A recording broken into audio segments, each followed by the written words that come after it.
Hey, Mike, how you doing today, man? I'm amazing, Jake. How about yourself? I couldn't be better if I wanted to be. So, all right, man. We looked into the community. We've looked at the threads from everybody in the back office, if you will, in the Yep. private conversations, in the networking groups, and the conversation. So, I want you to tell me a story. Tell me the story about implementation and sustained discipline. Oh, I feel like I'm an expert at this. Maybe not from a doing standpoint, but from an observing and what you should do standpoint. It's a great topic, and I think it's the basis by which most people fail and succeed and in their business and in their life. I mean, people have these aspiring goals and go out and do things, and a lot of times when you learn a new skill or you have a new habit that you've done, it fades after a while or it integrates, but mostly it fades. That's why people always reinvest in themselves. That's the reason why you and I are doing this, is so that people can have these two things, right? Sustain discipline and help implementing. So I'm going to tell you a baseball story. As you know, my kids play baseball and they're youth, right? So it's youth baseball. And there's a few things that happen in baseball that I don't think the general population knows. And there's a direct translation into life and business. It's just an easy explanation because it's kid baseball. There's a certain schedule, and this is travel baseball. So there's a certain schedule where the kids go meet as a group, practice, coaches give them things to work on. And as time goes on, the coaches expect people to be doing their own work and coming back to each practice improved. And as you come back to each practice improved, your odds of playing in an actual game longer and more frequently increase. Well, what has a tendency to happen is, outside of psychology and people sort of having bad days, you have a handful of kids that perform and you have a handful of kids that don't perform.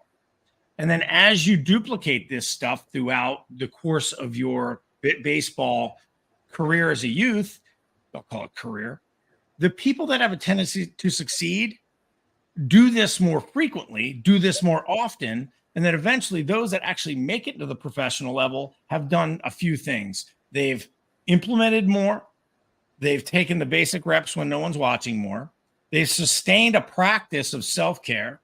They've maintained their body enough, and they've maintained their mind and skill set enough that they have worked their way to the elite levels. A fraction of a fraction of a fraction of athletes out there are just completely gifted. Most people actually have to work really hard regularly to sustain that level of performance. Now, my kids, one of my kids plays in a lot of high level tournaments. You can see what happens. You can see the coaching, you could see the implementation, and you can see as the season goes on, people start to drop off and other people start to pick up. The exact same thing happens in business and in life.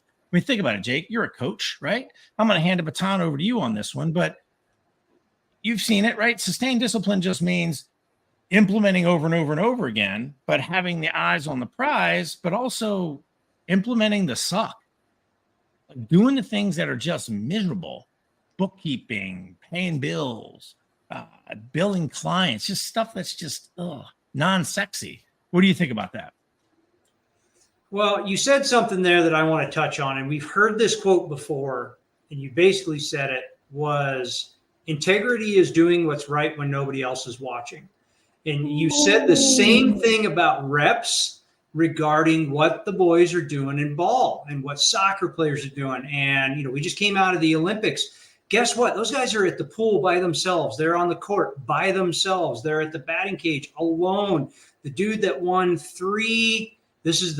he was the only Olympian in shot put ever to win 3 Olympic gold medals. He happens to be the American dude. Guaranteed, not everybody was watching all the time. Guaranteed, he threw that stupid round rock God knows how many times while nobody was watching. So that really struck home right there. It's doing the hard things when nobody's watching, with there's no reward, there's no rah-rah, there's no fanfare, there's no joy in that moment of when you're in the office by yourself, grinding it out, doing the hard things. If you're in the gym, and you have to put in the reps. I mean, yeah, you can go to the gym where there's a ton of people and you can show off for the people. But the truth is, you got to do the hard things. You got to do them alone. Like, that's part of the entrepreneurial journey is nobody can succeed. Nobody can succeed for you. Like, they can't succeed for you. Nobody can want it more than you. You know, as a coach, I can want it all I want to for you. However, all I can do is own the process. I can give you the process. I can tell you this is how it's going to be. This is what the things that you need to do, but you have to do it. You have to commit to doing those things. And we go, like, one of the things I coach on all the time, and this is going to be a little bit off the rails on this, but it's core values. And I coach on core values all the time. Is start with your core values, because when your core values are in alignment and your true why of why you're doing the thing is real and authentic, doing the hard crap ain't that hard. Like, if you're way out of alignment on something and you just cannot seem to sit down and do your books in this business, as an example, like if you don't have it time blocked for Friday afternoon, that you got 2 hours, that's all you do is do your books, there's something going on there. Are you truly in alignment with what you're doing as a business owner? So that's where my question would be is, are you in alignment with it? Like the boys playing baseball and my girls playing soccer and running track that they did for so many years, they had a love for the game. They had a desire to be challenged. They had to want to win. They practiced to win all the time, and they wanted to do it. So are you in your business? That's my question for everybody, you know, all the audience today. Are you in love with your business? Have you fallen in love with the game of your business, the game of your life, so that when you're by yourself, like doing the hard, you don't just sit down and go, I'm going to scroll Facebook for like 3 hours. We're all guilty of doing something like that. And yet, are you actually doing the hard things you need to do at that particular moment? That's what I see as a coach all the time, not just from an athletic standpoint, from a senior executive standpoint as well. Okay, so I'm going to put another one in there.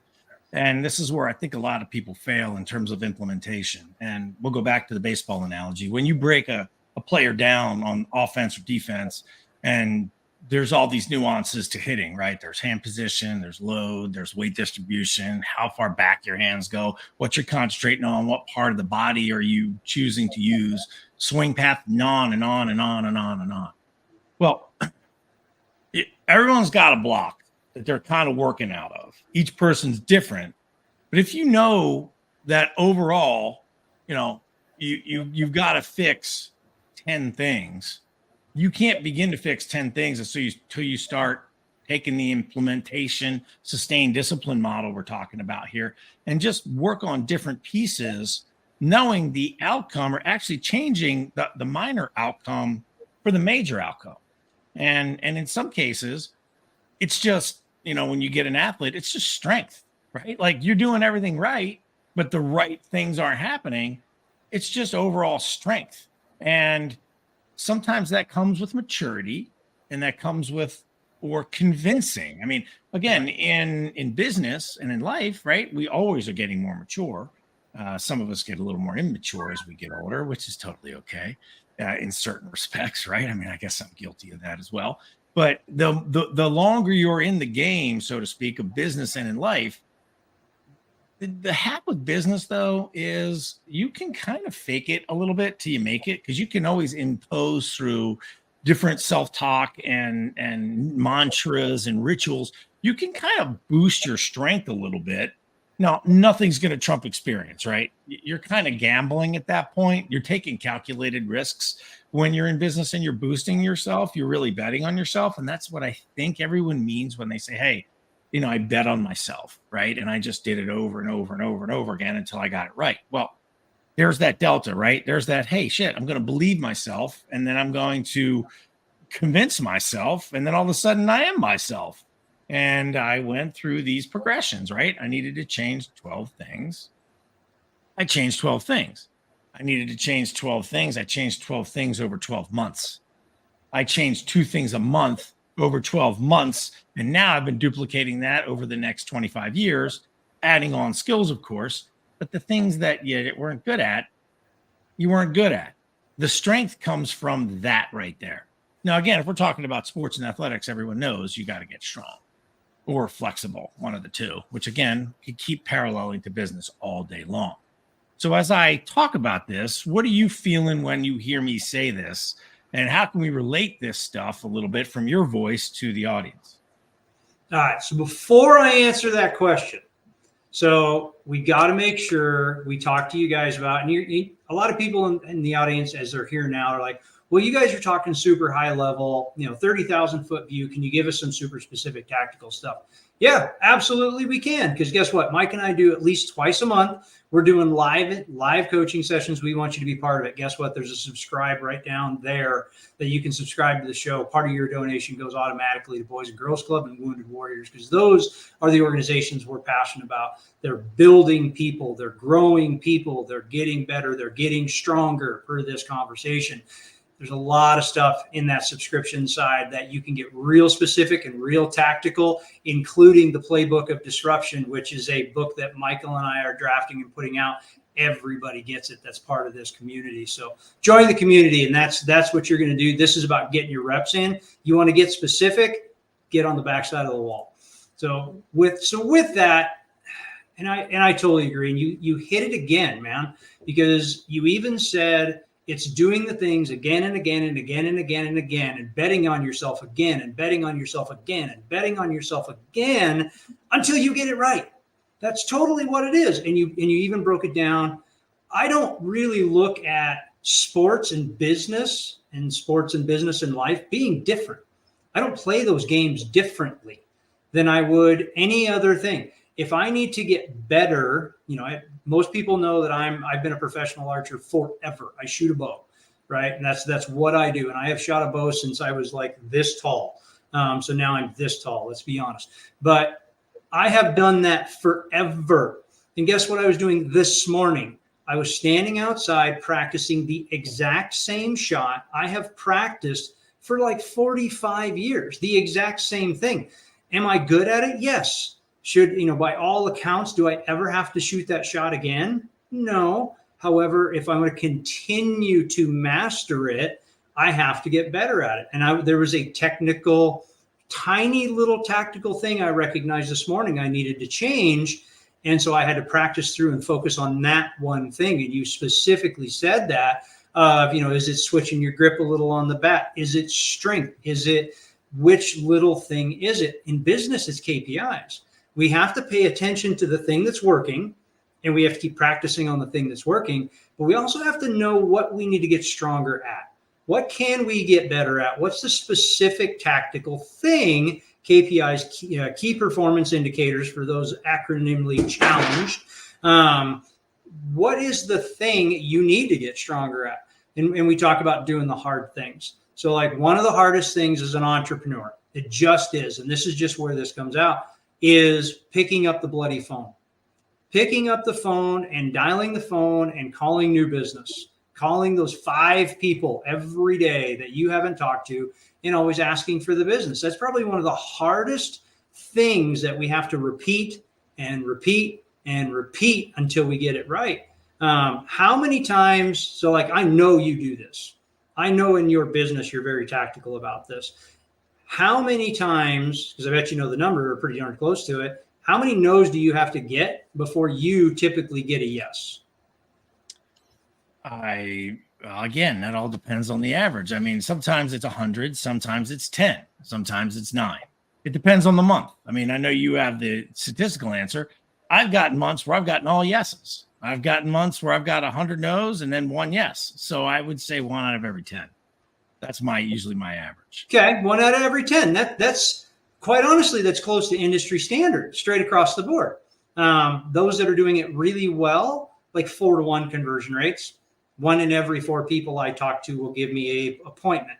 And then 1 in 4 appointments will convert into a yes on a product or a service or a sale on the other side.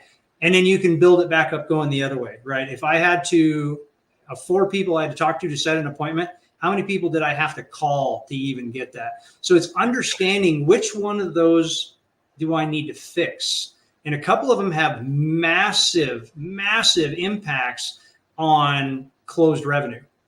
They just do. They have a ton. it's not about, if you made 100 phone calls and you got 100 no's, that didn't change your revenue. If you got 100 phone calls and you got one yes, okay, that changed the revenue. But if you get into those middle dynamics, which one increases your revenue the most? Most of the time, and this is going super statistical and we're giving you a thing, is it's appointments to conversions. It's not the how many appointments can I set, it's how good am I in an appointment such that it becomes a yes. If you are making, I'm going to call it the $100,000, because somewhere there's a billboard that says everybody needs to make $100,000. I don't know where that billboard lives, but it's out there. You ask anybody how much you want to make this year, $100,000. So let's just assume 100. I know you and I are thinking that, but it hurts my soul to see that thing. So 100 grand, because it's easy math. You're going to make 100 grand this year, and it takes 4 appointments to get 1 conversion in order for you to get your 100 grand. I can tell you right now how you can make 200 grand, get better in your conversions. If you get a 2-to-1 conversion rate from appointments to a yes, you just doubled your money. You just created twice that. So you got stronger in that one spot, that one key area. What do I need to do it? And how in my presentation do I need to do it? That's different for everybody, but I will tell you what I do know is true. Anybody with poor conversion rates from appointments to yes, I want to do business with you, is not asking for the business. No. So that's what I know about that. So how do we put a bow on this? Are there any loops? Because like this is your mastery right here, man. Like closing out any loops. Did we miss any this time? I think, if you go back over this in the on-demand, you really figured out, man, this is almost like you got a paid for lesson today. I'll be honest with you. And I think we covered a lot. I actually hope we dipped a little below the 30,000 foot view and got a little tactical with people today. Because again, that is our goal, right? Is to deliver impact. I think we are good on what we set out to do today. It's not easy, right? Life's not easy. Baseball's not easy. Business is not easy. The only thing that's easy is taking the first step every single day, right? They say it's the hardest thing, but if you just pick your foot off the ground, gravity will take care of the rest. You can't leave it there forever, but you got to pick your foot up, right? So, if I've got to wrap on some advice, I would say just pick your foot up. Gravity will take care of the rest. Then just pick your other foot up and gravity will take care of the rest. I love that, man. That's absolutely true. So that's it for us today, guys. We hope you got something out of this. Make sure you come and subscribe. Be part of the conversation. Put your likes and your everything you want to talk about in the comments, because we want to cover it. We want to talk about what you want us to talk about. We want to make sure we're giving you tactical advice where you need it. And my big hope for any one of these shows is we reach one person. Of all our viewership, if we can reach one person each time that they go, oh man, that's it.